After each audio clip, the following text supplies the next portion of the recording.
say in the plans for 2013 are to extend the Shoreditch Heartbreaker band. DJ-wise, a more steady flow of mixtapes. Radio, I'm in two minds about radio at the moment. To do it for the love or to pursue a station that's going to get me more trimmings around the edges, playouts, etc., maybe more notoriety. And then of course, yeah, the production side of things where it's a case of learning the discipline of it all. And that's, production-wise, the discipline.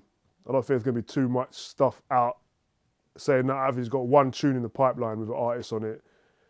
She's got ideas of making videos and everything already, but still I'm just getting the tuning. I just get the fine tuning, the mastering, semi-mastering, the mix down. Yeah, that's it. Discipline and more of the same. In regards to discipline, what kind of, well, elaborate a bit more about that. Is it kind of discipline in terms of being able to produce tracks or being able to produce more in a shorter space of time? What kind of discipline are you talking about in particular? Well, I don't know, with music, it starts from like the discipline, your own personal discipline before it's even the skill of making the music, because you need to be able to dedicate the time. You need to be able to yourself to be motivated to advance, to say, I'm going to keep doing better and going to get better each time. So discipline is very, what's the word? Kind of all-encompassing, yeah, exactly, all-encompassing. Every discipline, my own discipline. Say to myself, okay, I'm going to get up in the morning, 9 o'clock, I'm going to turn on the computer. I'm not even going to make a beat, I'm just going to chop up samples for 3 hours, which at the end of doesn't seem like you've done anything. But then 2 weeks later, when you've made a beat out of those chopped up samples, you'll be like, yeah, that's the one, that's the one. So the discipline full stop. What kind of genre of music are you looking to produce? Are you going to stay within the remit that you know of house, or are you going to bridge out into others? I'd actually go to far saying I've never actually made a house tune yet. I would guess my niche will be experimental, partly because I'm not trained and I don't know what I'm doing, so I'm just freestyling, trying to get what sounds right. So yeah, I think experimental, EDM as they say, EDM. What, experimental digital music, is that? Electronic dance music is like in the States, that's what it'd be like, EDM. It's all EDM, trap music, house music, dubstep, all that. So yeah, EDM, let's say EDM. Yeah. I mean, what kind of, I mean, you mentioned the word artist. What kind of artists would you like to work with, whether it be this year, whether it be the future? What kind of artists would you like to work with in an ideal world? When you work with people, from experience, it's hard to say. Like I could say I want to work with an artist that I like, but we might get in the studio and there might not be any chemistry. I'll work with anyone. There's no one in particular I really want to work with. I think I'll be more interested in who wants to work with me. I mean, whose music at the moment is impressing you, whether it be vocally, whether it be production-wise, whether it be engineering-wise, as you mentioned earlier? Who's really kind of impressing you at the moment, and would you want to work with them? Well, yeah, like we said before, we've got your Maya Jane Coles. She's doing amazing things. I'd love to get in the studio with her.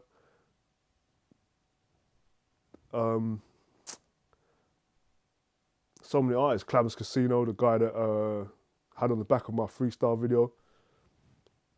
I would love to just do a tune with him as me being a rapper, which even I have no interest in being, but I still like to do it. So anyone, I mean anyone. I work with anyone. I work with someone who doesn't even know how to make music.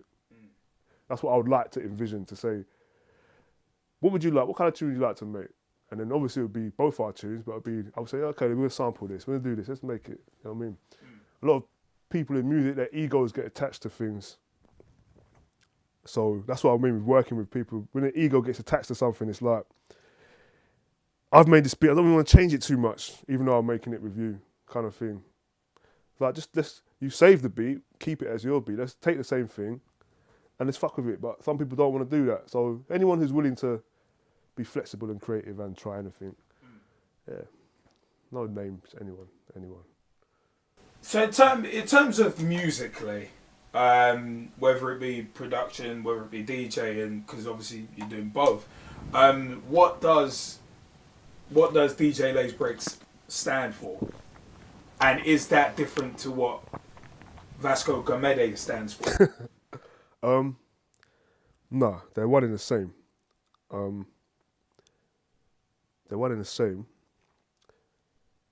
What does Laze Breaks stand for?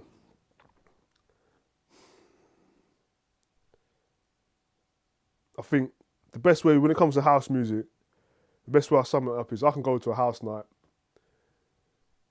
many times, not just one-off occasion. I go to many different house nights, hear many different DJs, and a good DJ I will hear them play 1, 2, 3 hour set and not hear one single tune that I've heard before, but yet still feel the whole vibe as if it's all familiar kind of thing.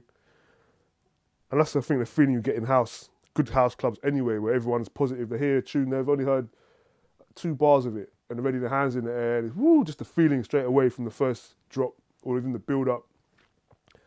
So I say that's what I try and represent, to be able to, a timeless sound where you can't pick out certain tunes and say, oh, I know that tune, this tune reminds me of that. More, this is just good music going round and round and round, kind of continually, forever. Which do you prefer, DJing or producing?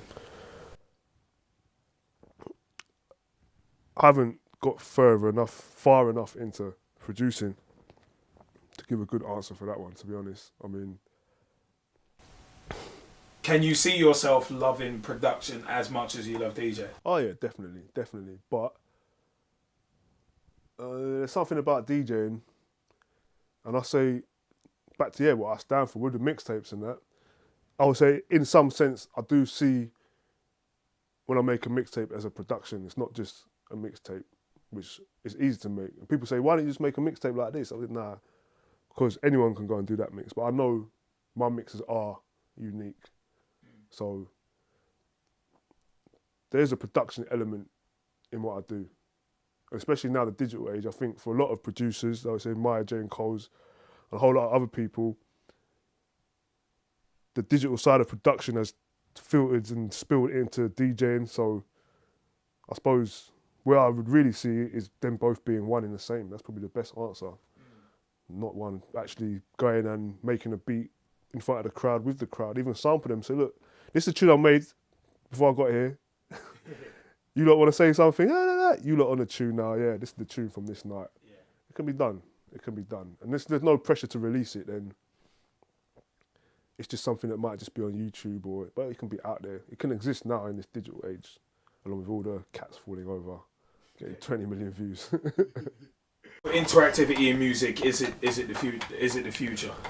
I think the interactivity in music now is the fact that it's accessible to everyone.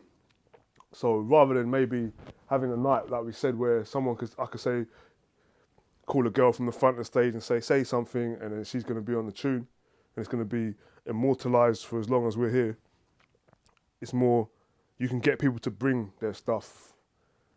The programs, the phones, you've got iPhone, Cubase, Reason, Logic, all on there now. So you could literally have a jam where everyone is Bluetooth together, send this bit, then how are we going to do this? It'd be hard to organise, but it could be done. But yeah, the interactivity, I think everyone can make music now, so that's where the interactivity lies. It's a double-edged sword, like we said before, because it means that there's a lot of garbage out there as well. I mean, it's in terms of the future of kind of electronic music and it's electronic dance music. Where do you see the future? Where do you see the future going? Do you see more producers, but are there going to be more producers but less quality, or is it going to be, or there's going to be more producers and more quality and more producers and more shit. Why? That's the nature of the beast, because it's accessible for everyone now. So with the digital age, when the digital era began, the people that had the access to the digital equipment, they had the money to be in a studio and to do it. So you can listen to them now, the old school tunes, even some of the rare groove tunes, and they say, well, this tune's really not that great a tune. But the people who made it were musicians. So when they were messing around with their little 8-bit sounds, they were playing them properly. But to the average ear, doesn't hear that. They just hear the sound. So when you go to a keyboard and go, dang, your ear recognises something else in that sound that's not the actual quality of the original, but it's still a dang sound. So if there's a big resurgence in analog music, that will push digital music forward more. This country is not like that. It'll probably be more likely to come from another country, maybe Brazil, one of these musical countries where you're going to have the kids who all know how to play instruments. As this digital stuff starts to trickle down to them more in their poorer communities, all of a sudden there'll be another probably explosion of something more musical but digital at the same time. I think the future's good. The future's good. I think house music's been getting progressively better for the last 3 years, I'll say, 4 years. I'll say just after the dubstep peak is when engineering, they really pushed, obviously drum and bass as well, pushed the digital engineering levels up here. And it's a big debate about how do you mix tunes down low or high. But at the end of the day, when you've got something that's up here and it sounds good, there's no arguing with it because it's just bang in your face. So I think there's a good future, hopefully with me as a part of it. And yeah, it's good. The accessibility and the broadness of it is a beautiful thing, I think.